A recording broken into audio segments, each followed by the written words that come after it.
Maliit pa siya, ano na, yung loob ko kasi nga ganun.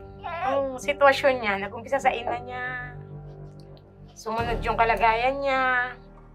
Kaya ano, parang naisip ko na lang na mahalin na lang, mahalin na mahalin. Tinanggap ko si Gian as full, walang kulang, hindi siya iba. Kaya hindi ko siya tinitingnang ibang tao, ibang dugo, iba yung mami niya. Tinitingnan ko siya as akin. Kasi talagang pag wala kang alam, wala kang knowledge dun sa kalagayan nila, mapapatulan mo talaga. Magagalit ka talaga.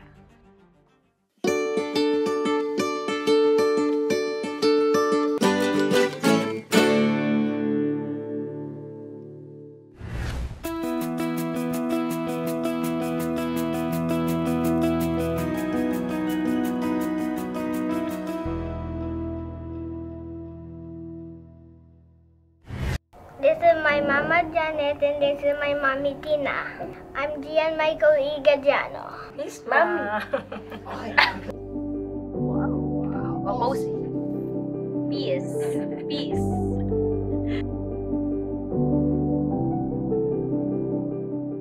Anak ko po yung daddy niya, si Jerome. Pinanganak siya ng June 2, and then ng August 27, nag-collapse yung mami niya. After niyang mag-collapse, na-hospital siya. Nung ilabas namin, comatose na. Na-comatose siya ng 2 years. Nung nasa ICU, ang sabi ng mga doctor is HIE. Yung pagkawala ng oxygen sa utak, yun yung naging sakit. Naisip kong ipa-check siya sa pedia kasi baka kasi sa kanya nag-breastfeed. Baka ako may nakuhang sakit or nakakahawa, ganun. Kaya pina-check ko siya. Okay naman. And December 2019 passed away na siya. Kaya ako yung naging mama niya na. Ako na yung nag-alaga sa kanya hanggang ngayon. Nasa akin siya. Tapos yun nga, nung inano ko siya sa pedya, nagkaroon siya ng regular check-up. Nung 1-year-old na siya, napansin siya kasi wala daw eye contact. Sinabi sa akin na patingnan ko sa developmental pedya. Binigyan ako ng referral sa PGH. Ayun. Tsaka ko siya napacheck sa developmental pedya. And sabi nga, ASD.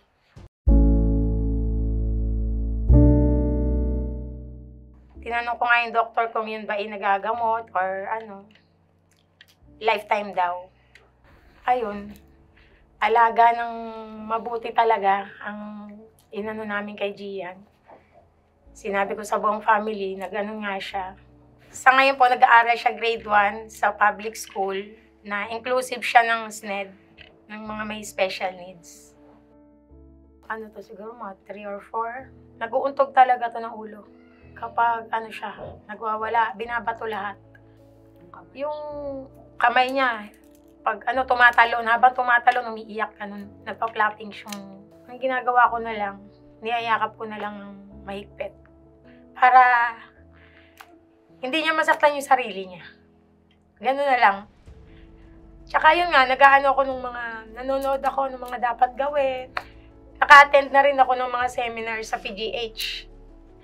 One time, sinama ko yung mister ko. Para, after nun, humaba na rin yung pasensya niya. Kasi talagang pag wala kang alam, wala kang knowledge dun sa kalagayan nila, mapapatulan mo talaga. Magagalit ka talaga. 3 years pa lang kami nung boyfriend ko now and si Gian, nadat na ako na siya, baby pa siya, parang mga 4, parang ganun, 4 years old. Then, yun nga, yung boyfriend ko na lang yung nagkwento kung ano talaga yung situation ni Gian. Then, syempre, nung una, parang kinakapa ko pa yung ugali kasi hindi ko pa rin naman siya ganun kakilala. Ako kasi nag-aalaga ng mga kapatid ko, so, may part na parang marunong na rin ako mag-alaga ng bata. But, minsan, may part na naiinis yung daddy niya. Ako na nag-explain sa daddy niya na, di ba may ganito si Gian, ganito. So, yun, napag-uusapan naman namin.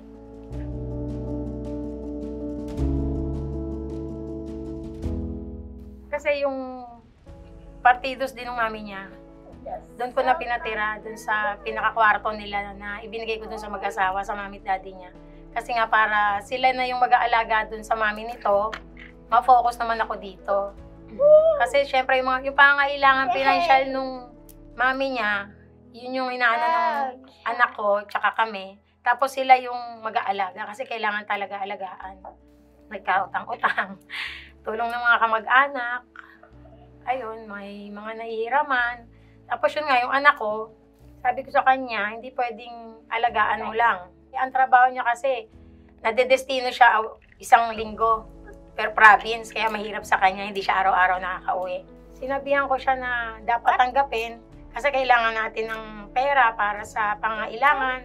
Kasi maraming yung mami niya diaper, pati tubig nung binibili, tapos may mga gamot, may maintenance. May time na yung mister ko, nagagalit na rin sa akin kasi bakit daw ako lahat. Kasi ako yung kasama sa ospital, ako yung aano ng finances, talaga yung mga gastos.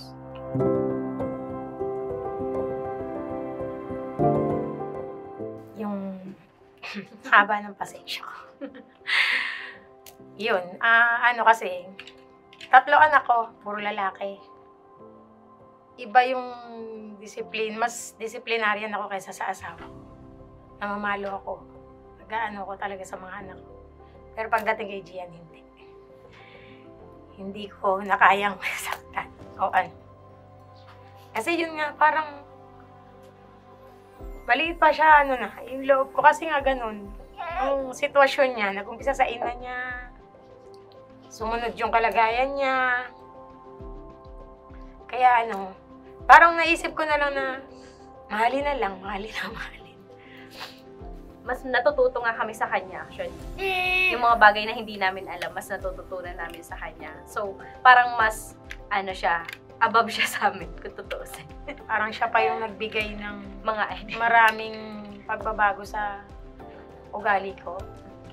Nung dumating si Gian sa akin, andun na yung part na tinanggap ko si Gian as whole, walang kulang, hindi siya iba.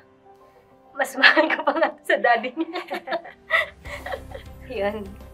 Napabago niya ako, early na naging mommy na ako, then, yung pasensya sa isang bata, yun. Then, yung, alam kong iba yung pagmamahal niya sa amin. Natutuwa ako sa kanya kasi lagi niya kang sinasabi sa mga classmate niya na he had 2 mommies and 1 mama. Then, sinasabi niya na yung mommy niya is yung other is nasa heaven, yung other is nandito, working kami lagi. Doon ako na yung puso ko pag nagtatrabaho kami. Lagi siya nagtatanong kung ano oras kami uuwi. Yun lang. Malambing ito. Tapos tuwing uuwi kayo, nandun yung I miss you so much. Kahit ilang oras na kayo nagkalayo, nandun po yung yung love. Talaga mararamdaman nyo kay Gian. Kaya hindi ko siya tinitingnang ibang tao, ibang dugo, iba yung mami niya. Tinitingnan ko siya as akin, as amin. My 2 mommies are Mommy Mitch and the Mommy Tina. Where's Mommy Mitch? In heaven. Mommy Mitch is in heaven and Mommy Tina is just right here.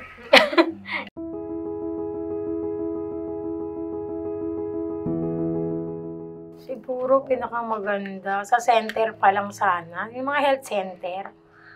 Kasi yun ang unang-unang may kakayanan, tulad namin hindi naman mayayaman.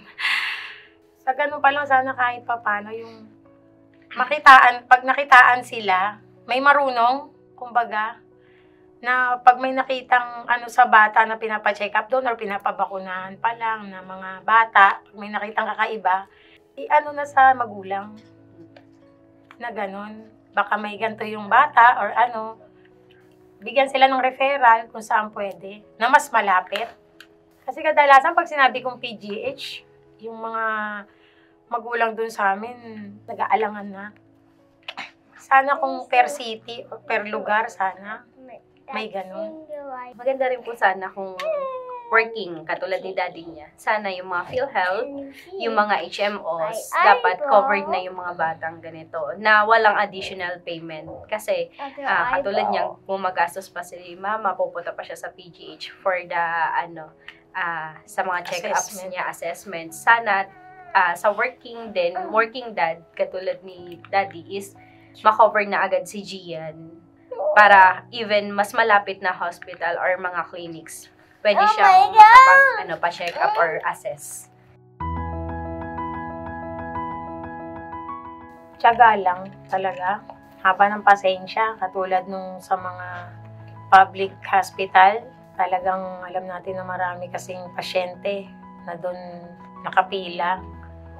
Tiyaga talaga para rin sa mga awesome kid natin. Tsaka yun, laging naka-importante talaga sa ko, yung pagmamahal talaga sa bata.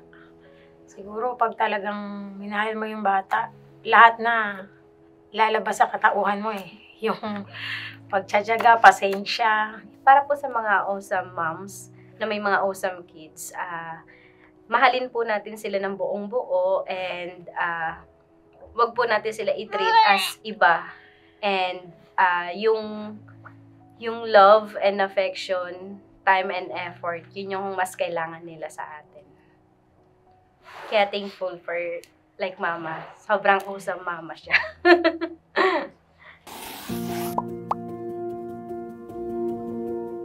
Yun lang, yung galing dun sa taga-division office nga na lola nung classmate niya, na gusto siyang ilipat dun sa SPED, na gusto alisin siya sa regular class.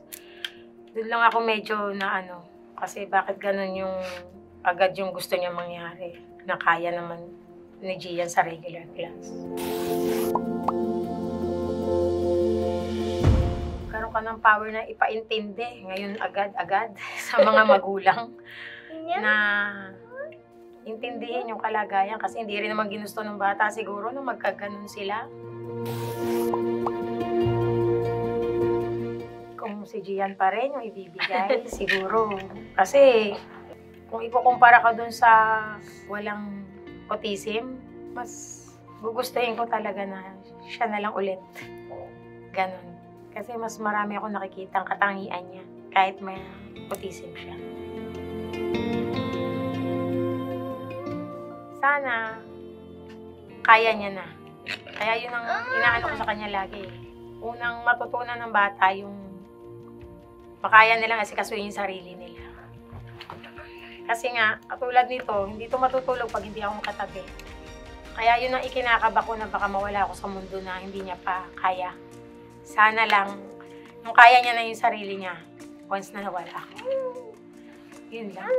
At sisikapin ko maturuan siya na maging malakas siya bago ako mawala. Awesome Stories is supported by Milo Speech Buddy. Download now and get your free trial for the month of April.